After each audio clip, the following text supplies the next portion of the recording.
Welcome back, everybody, to another edition of This Week in the XFL. I'm your host, as always, the referee representing XFL Newsroom.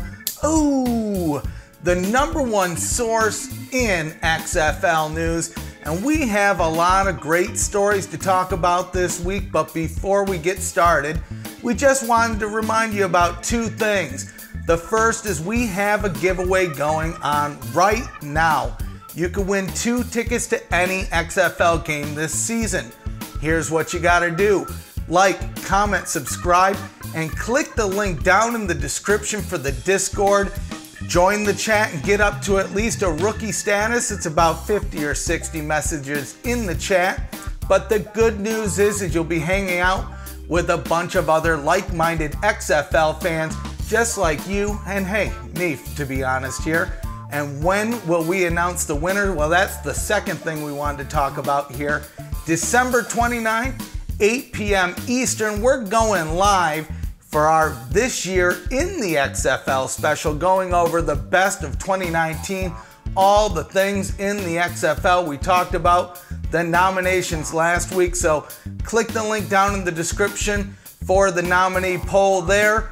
Let your voices be heard, but it's not gonna be just me. I'll be joined by Tron Hawkins of This Is the XFL podcast, J-Dash of the XFL Unhinged podcast, and hey, it's the XFL delivery guy coming through, so make sure you stay tuned. And hey, it gives you another reason to subscribe and click the bell to get the alert to see when we go live.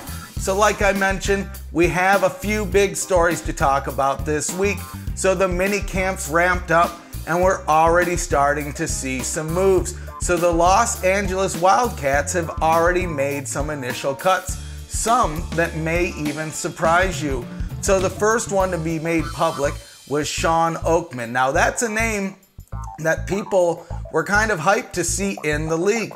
Now there wasn't much said on why he was waived from the team, but the coach did comment. He said the LA Wildcats are all about supporting each other and winning a championship. We have all made a collective and joint decision that it was best to move on. So that could mean it was something off field. It could mean that maybe his play wasn't up to par. You know, he hasn't been playing the last few years, but hey, you know, that's one less person on the Wildcats. It's unfortunate to see him go. Now, I would assume that another team could pick him up, but we have a few other cuts here to talk about as well as somebody that they've brought back onto the team. So the next larger name was kind of an inspiration story for the XFL. So Jeremiah Spicer was also waived. And it was kind of rumored online. He had tweeted that, you know, he was so angry that he could shed a tear, and fans started speculating that maybe he was the next cut. And it was made official later that day in a release that the Wildcats had published on their website, announcing that Spicer had been cut, as well as CJ Moore, Anthony Morris, and Damian Prince. So the mini camps have wrapped up. We're already starting to see some moves. The Wildcats have cut a few guys, picked up one guy. But one thing that fans have been asking about, at least the possibility, was trades. And hey, we've seen our first trade in the league, and this is the first trade in XFL history. So the Battlehawks send Marcus Jones to Dallas, and they're picking up Keith Mumphrey.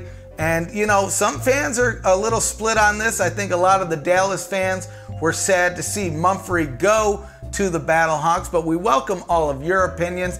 So, you know, let us know down in the comments below. But like I mentioned, this is the first trade in XFL history.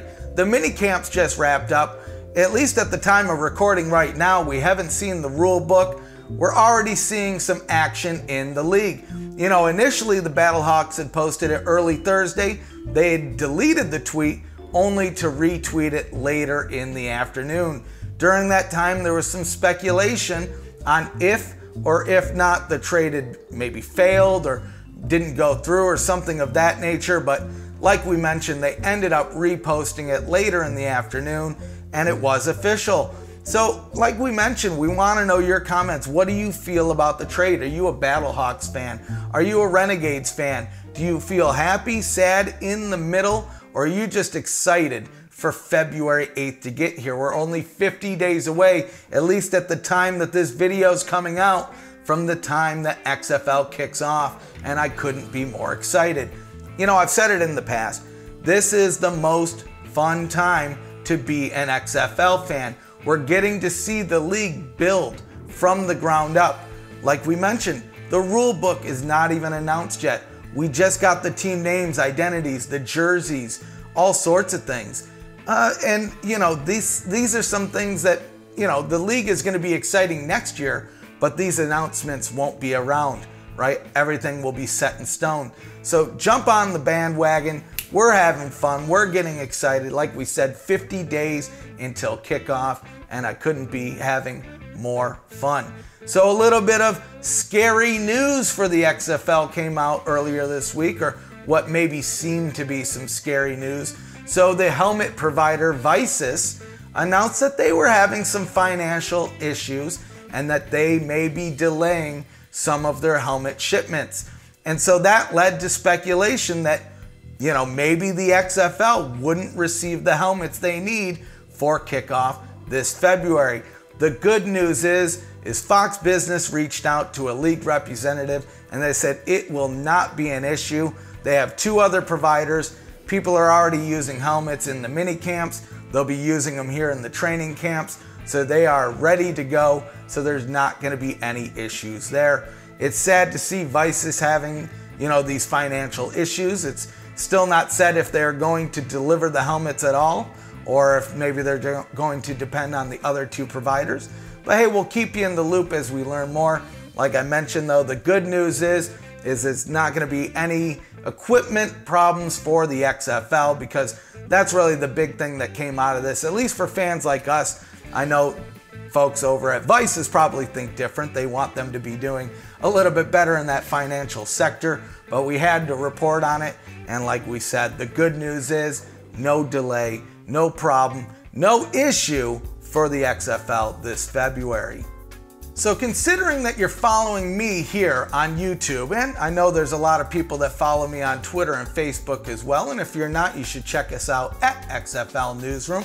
But we have a new YouTube contributor on the platform, at least XFL specific. And not only XFL specific, he is a Seattle Dragon. So Kyle Cuero has started a YouTube channel basically to show his journey throughout the XFL.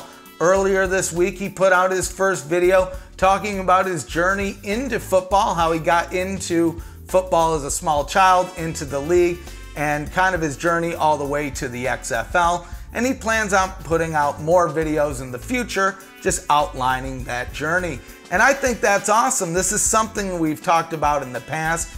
You know, when the original XFL came around, social media was around, but it definitely wasn't where it is today.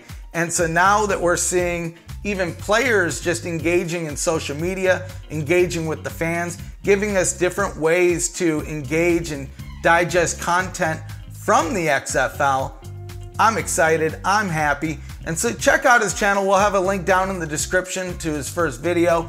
Make sure you support him. Let's get those subs up and, you know, sign him up. And Kyle QTV, I'm excited to see all the new videos coming down the pipeline.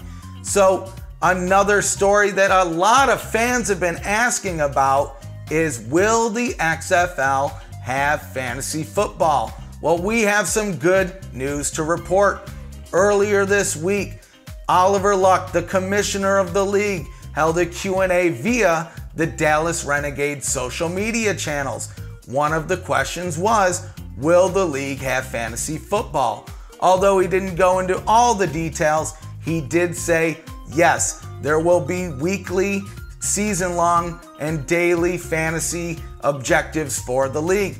They're currently talking to different fantasy football providers. So that means we may even see more than one provider.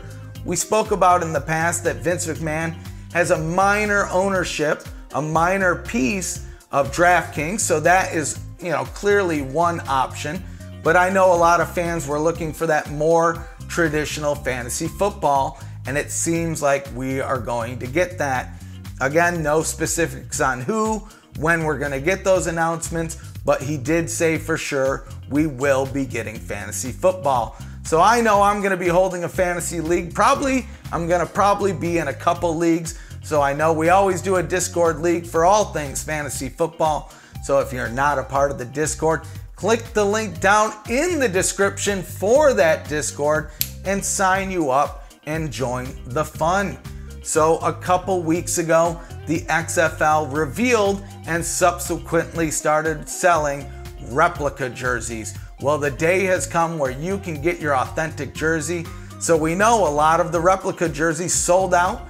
Quite honestly, I ordered mine the day it came out and it hasn't shipped yet. Not a huge deal, but definitely wanted to try to get it before Christmas. But the urgency may be there if you want the authentic jersey. So December 17th, all 8 jerseys went on sale, retailing at $225. But don't forget, if you're a season ticket holder, use that discount code to get 25% off your purchase.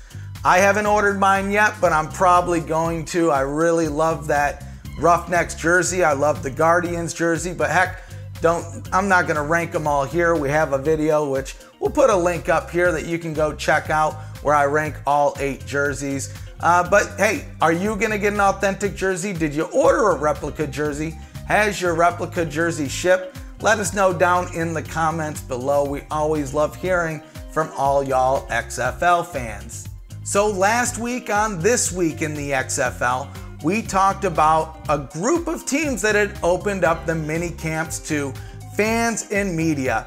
And luckily we were here in Houston. We had an opportunity to head out to TD-ECU Stadium and check out the Roughnecks practicing. Now again, this was a huge event no matter what city or where you attended.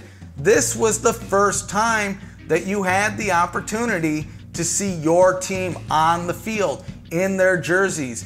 I know it wasn't a game, it wasn't a traditional game, but they were still out there on the field. And in all the instances, there was Q&A and different fan engagement events involved as well.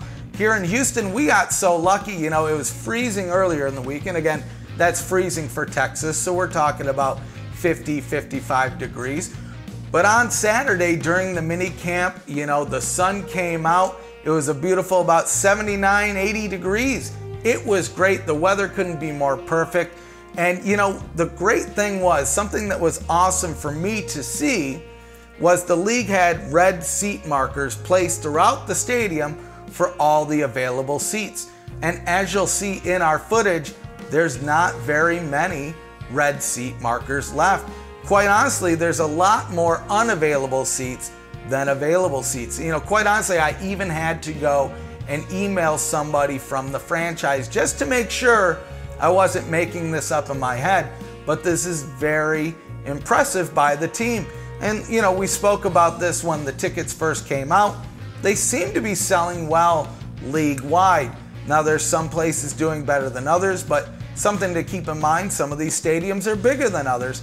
Another thing to keep in mind is, at least at the beginning, the league is only focusing on selling in that lower bowl. In Houston, there's really only a smaller second section. So I think it's going to be great. I think it's going to work out. And quite honestly, the more people there, the better.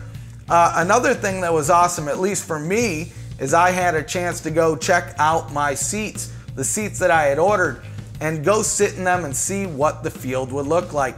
And I'll tell you, I could not be more excited. Now, sitting right there on that 50-yard line, about 8 rows up, whoo-wee, it's gonna be a good time. So very much like the summer showcase, they had the field split out. They had offensive drills going on one side of the court, defensive drills on the other side of the field.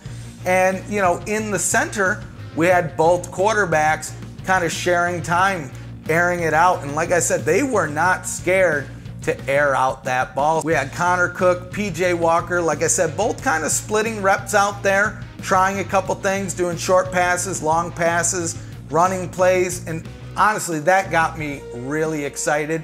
The defense looked strong. The offense looked hyped.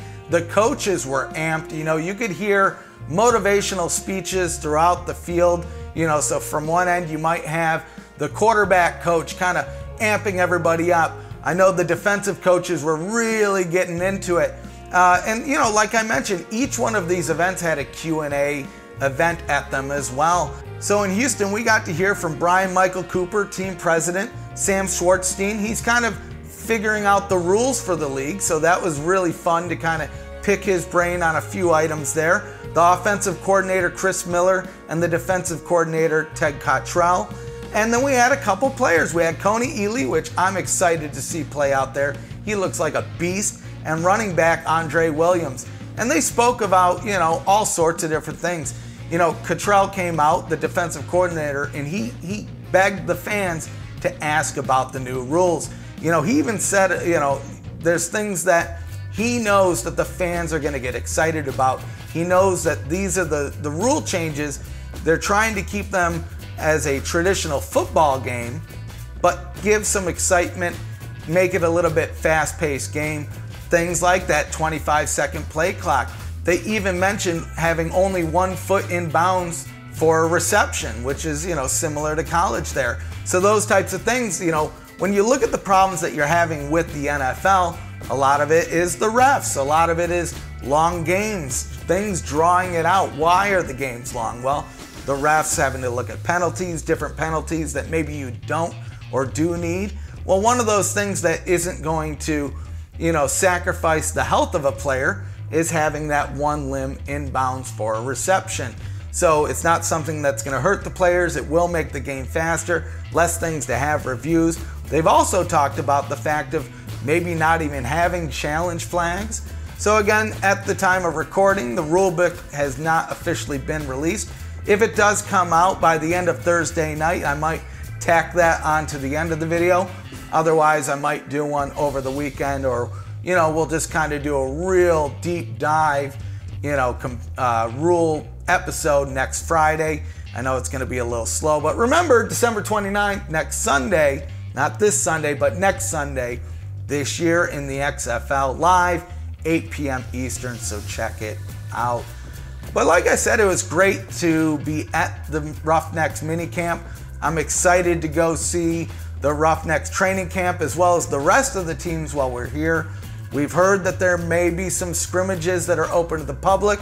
There may be some that are open to the media. We're hoping to get to as many events as we can while all the teams are here. We're hoping to catch up with all the coaches, the players, and just soak in the excitement and get as much XFL action as we can before the league officially kicks off this February. So it was a huge week. Like we mentioned at the top of the episode, we had a lot of huge topics to talk about. We went through them all. We're looking forward to next week. Hopefully we have that rule book. Merry Christmas to everybody who celebrates it. Happy holidays to everyone else. But before we let you go, if you didn't know, we're also on Facebook and Twitter. Give us a follow at XFL Newsroom for all the latest news. And since we're on YouTube, make sure you drop a like, comment, subscribe, and click the bell to see when we're dropping new videos. Some are going to be live and some are going to be pre-recorded, just like this one. So until next time, ooh, sign you up.